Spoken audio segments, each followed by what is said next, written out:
Hai, Assalamualaikum warahmatullahi ta'ala wabarakatuh. Jadi hari ini adalah video berkaitan dengan personal entry.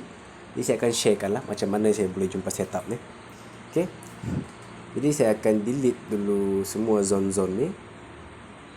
Okay, firstly kita akan buka ke monthly. Buka monthly untuk tengok-tengok sahaja. Okay. Tengok-tengok sahaja. Okay, price berada dekat mana sekarang? Price berada dekat monthly punya support. Betul? So, kita switch to the weekly punya time frame. Kita tengok sama juga. Masih dalam area support. Dan yang terdekat sekali kita spot dekat sini lah. Okay. Ambil rectangle. Marking. Macam ni boleh. Kita pulang. Marking shadow saja. Tukar color dulu. Okay, warna yang tak mengganggu sangat. Okay, ini boleh. Yang jernih sikit. Ini okay. Sama juga. Sorry guys. Ambil ni lah. Alright, okay, ini cantik sikit. So, daripada weekly, kita switch ke daily. Okay. Dekat daily, dia dah bagi confirmation untuk dia rejection. Okay, dia dah bagi tahu yang dia nak naik ke atas. Okay, apakah confirmation saya? Inilah confirmation saya. Bullish engulfing. Okay, letak. Candle bullish ni dia menelan candle bearish ni. Walaupun sedikit tapi dia tetap engulfing lah, menelan. So, dalam bullish engulfing ni selalunya ada setup lah. Okay, dia dah bagi confirmation to the rejection. Apa yang kita perlu buat adalah kita switch ke time frame lebih kecil lagi. First kita buka dekat H4 daily ke H4. Okay, mungkin ada yang tanya, sini ada setup QM low, high, lower low, higher high. Betul, ini setup QM. Tetapi QM ni adalah QM late retest. Okay, QM late retest. Jadi untuk late retest ni dia high risk tau. Lagi-lagi dia macam ni, dia bermain lagi ni, dia tak cantik lah. Tak cantik untuk dia risk. Kita tak ambil setup yang macam ni. Lagi satu, masa press sampai dekat dalam zone tu, kalau kita tengok dekat H1 M30, tak ada confirmation pun. Padahal price bagi confirmation untuk dia breakout dekat sini. Kita ada bearish engulfing. Okay, jadi dalam bearish engulfing selalu ada setup lah. So kita switch dekat M15 tak nampak, M5 mungkin nampak. Okay, dekat sini saya spot satu setup QM lah dekat ni time frame M5. Okay, that's why price tu datang sini kali pertama dia react, main datang kali kedua dia terus terjun ke bawah. Jadi dia bagi confirmation tu dia breakout, sebab itulah price boleh terjun. So next, apa yang price buat? Okay, sekarang direction kata buy kan, nak naik ke atas. Okay, setup QM yang cantik adalah dia fast retest lah. Dia retest ni macam laju, dia tak perlukan masa yang lama untuk macam ni. Contoh ni left shoulder kan, dia bermain perlukan masa yang lama untuk dah sampai ke dalam zone ni. QM yang cantik adalah bila dia buat left shoulder dan dia telah break, dia buat low, high, lower low dan higher high, dan dia retest dengan keadaan yang cepat. Dia tak perlukan masa yang lama untuk dia react ataupun dia retest dalam zone tu semula lah. Ini adalah QM yang sangat-sangat quality. Okay, kemudian kita dah dapat zone. Okay, so kita move ni ke sini, kita marking shadow saja. Okay, boleh faham marking shadow sahaja macam ni. Okay, kita switch ke time frame lebih kecil lagi. Kita tengok dekat H1, kita boleh kecilkan lagi zone. Mungkin kita boleh ambil dekat sini. Sorry, susah juga guna font ni. Okay, macam tu. Okay, masa price sampai ni, kita cuba tengok dekat time frame yang lebih kecil lagi. Contoh macam M5. M5. Okay, masa dekat M5 ni price datang, price tak bagi confirmation dekat area sini tau. Dia bagi confirmation dekat sini. Kalau kita tengok dekat M5, ada bullish engulfing, ada bullish engulfing, tapi kita tak tahu apa yang di dalam bullish engulfing tu. Kita switch lagi time frame lebih kecil. Okay, kalau kita tengok dekat time frame lebih kecil, pertama sekali saya nampak ada QM di sini. Saya nampak ada QM dekat area sini lah. Ambil shadow saja. Okay, first. Dan kedua, kita ada confluent trend line. Yeah, confluent trend line. Jadi price datang semula terus react. Okay, terus react. So ini adalah setup QMC. Kita ada low, high, lower low dan higher high. Kemudian kita ada 3 first drive, second drive, third drive, confluent trend line. Jadi price dah react, sekarang dah running. Okay, sekarang di mana kita nak cari second entry ataupun re-entry lah. Okay, kalau sekarang ni tengok dekat M5, saya tak nampak area untuk kita re-entry. Jadi tunggu saja dululah. Price nak buat apa? Kemungkinan kita boleh ambil area ni. Ni M1 lah. M1. Kita boleh ambil area ni. Untuk kita, kalau price datang semula, kita boleh re-entry lah. Okay. Standby dekat area tu lah. Alright. So, sekarang ni saya target goal ni nak ke paling dekat pun kita ada roadblock pertama. Roadblock ni bagi saya dia tak strong sangat lah. Dia tak strong sangat sebab kenapa? Bila kita switch ke time frame lebih besar, dia berada dekat shadow tau. Setup tu berada dekat shadow. Okay, setup apa ke tu? Adalah setup QM juga. High, low, higher high, lower low. Jadi, walaupun dah setup ni kira macam high risk, tapi kita kena fokuskan juga dalam zone ni. Tengok, bila price sampai dalam zone ni, apa yang price cuba nak bagi tahu dengan kita lah. Jadi untuk goal ni dia dah react dengan sempurna dan cantik sekali. Jadi sekarang kita tinggal tunggu saja dulu price nak naik ke ataupun dia dah sedemikian. Tengoklah. Jadi itu saja. Saya akan update lagi lah. Okay, alright. Okay, hai, assalamualaikum. Jadi adalah update sekarang pukul 1.21 subuh. Okay, saya explain berkaitan dengan setup yang tadi. Okay, price selepas keluar confirmation dekat M1, price bukan tak respect tahu kita punya confirmation. Price respect dari kita punya entry point QMC tu. Price jalan sebanyak berapa pip ni? 26 pip. Okay, price dari kita punya confirmation sebanyak 26 pip, tapi kemudian price terjun semula. Saya kata dekat sini area ni kita boleh re-entry. Betul? Sekejap dekat area ni kita boleh re-entry. Tapi pasal price datang tu saya tak dapat peluang untuk re-entry. Sebab kenapa? Apa tak? Dekat kena M1 ni kita dapat satu momentum yang sangat-sangat kuat lah untuk bearish. Ni saya tak berani nak layer dekat situ. Okay, dia switch ke M5. Nampaklah sebatang tu terjun. Sebatang tu terjun. Jadi momentum untuk sell tu sangat-sangat kuat masa tu lah. Okay, kemudian walaupun saya dah dapat dia dah break confirmation tu, kenapa saya masih hold? Okay, reason pertama, kita tengok dekat H1, kita ada satu zone sini lah. Kita ada satu zone sini. Okay, zone ni sorry, saya sebut. Saya tanda satu zone dekat sini. Kalau ni adalah account utama saya ataupun account kedua saya dah cut loss dah. Saya dah cut loss dalam 30 pip tu dah maksimum SL. Tengok kalau korang kira dari first kita punya ni, sorry. Okay, switch ke M5 untuk lebih jelas. Kita kira dari kita punya entry point sini ke bawah ni, kita floating 47 pip. Besar tak besar? 47 pip tu besar. Okay, sebabkan saya guna account full margin, jadi saya ada bersedia untuk kehilangan keseluruhan saya punya modal.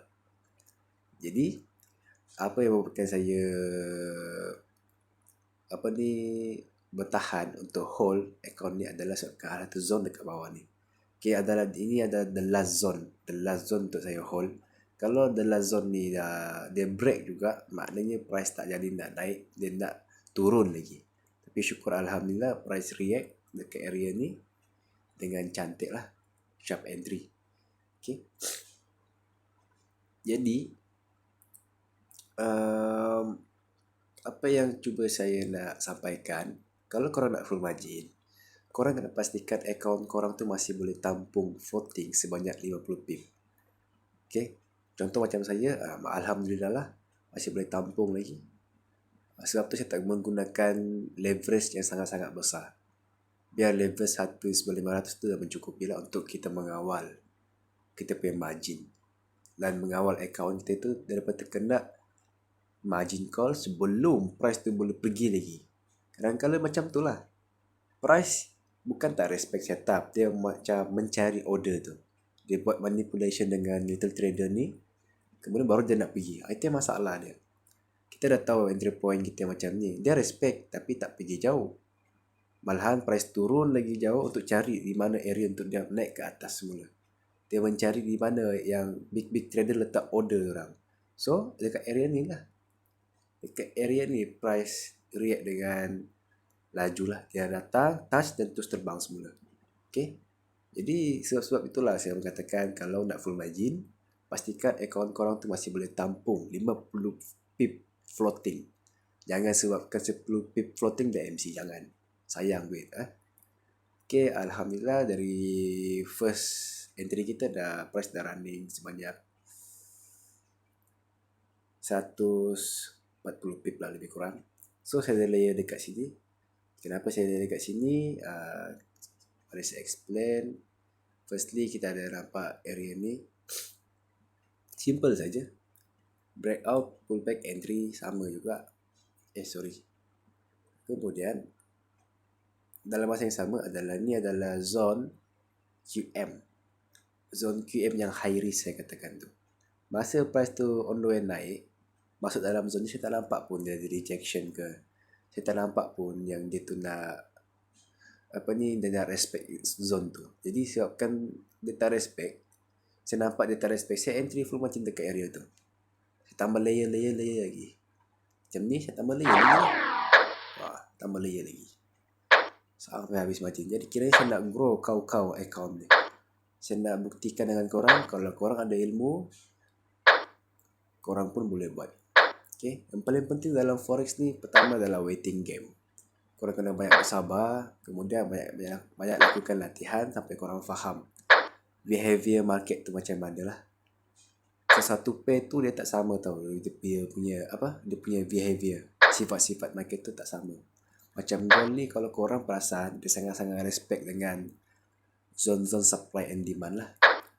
Dia sangat respect supply and demand. Jadi kalau korang tanya saya apa pair favorite saya adalah gold. Selain daripada gold, dari segi currency saya lebih suka dengan GBP USD. Apa-apa pair lah GBP. Asal pair GBP memang saya suka lah. Untuk currency dan untuk metal ni gold lah. Okay. Jadi kita akan tambah layer lagi dekat sini. Tengok dulu. Entry lagi. Macam tu je. Kita layer. Lambat lah. Alright. Kita layer. Ride the trend. Okay. Kita ride the trend. Alright. Sampai dah tak boleh entry. Okay. Last dapat tak? Okay. Kita ride the trend. Kan? Seperti saya katakan, price tak respect. Kalau ada break atas ni, makin jauh lah dia naik lagi. So, jadi main key sini ataupun main point yang saya cuba sampaikan adalah, pertama, korang kena percayakan setup korang tu. Kemudian, korang kena selalu buat backtest supaya korang nampak macam mana price ni sebenarnya bekerja. Macam mana price ni nak bergerak. Okay? Kalau korang dah selalu buat backtest, korang faham, insyaAllah korang boleh berjaya. Sekarang account ni daripada 1,200. Okay, hampir-hampir nak meninggal juga. Hampir-hampir tak berjaya full margin kali ni. Tapi syukur Alhamdulillah lah. kira rezeki lah, kira rezeki. Tengoklah sama ada kita boleh grow kat account ni. So saya akan target price ni akan sampai dekat area ni tau. Akan sampai dekat area ni. Okay, korang tahu tak tu setup apa tu? Kalau korang perasannya setup SNRC1 dekat Delhi. Okay, zone Delhi ni sangat-sangat besar tau. Zone Delhi ni sangat-sangat besar. Jadi apa korang buat, bila pas sampai sana, korang switch ke time frame kecil, tengok apa yang Plus cuba nak buat. Sama ada dia react, dia respect ataupun tak. Korang tinggal cari confirmation untuk rejection ataupun dia nak breakout. Tu je. Ada confirmation, masuk. Tak ada confirmation, jangan. Okay. Okay, tu je lah setakat ni. Jadi ada apa-apa nanti saya akan update lagi lah. Untuk setakat ni saya tak akan close lagi. Saya akan target dia akan atas lagi. Tapi tengok keadaan. Sambil-sambil saya ni, saya monitor, tengok lah. Kalau macam price macam nak turun lagi, saya akan close lah. Close all. Okay. Jadi itu sajalah untuk setakat ni. Jumpa lagi. Okay guys, mungkin saya akan close. Saya akan close dulu sebab mata saya dah tak tahan nak monitor. Pukul 1.50 dah. Okay, price dari first entry kita dah sebanyak 160 pip. Okay, dan daily kita pun yang lain dah profit dah running. Okay, tunggu lagi. Tak tahu lah, mengantuk sangat dah guys. Dah mengantuk sangat dah. Tak apalah, kita close dulu lah kan. Close dulu. Kita guna ni. Saya tak tahu dah berapa lot. Apa yang tekan ni? Okay, sell. Close. Apa tu? Close buy. Lupa lah. Multiple close buy. Okay. Kita close yang balance ni. Done. So untuk video ni sampai sini saja dulu. Tak larat lah nak teruskan lagi.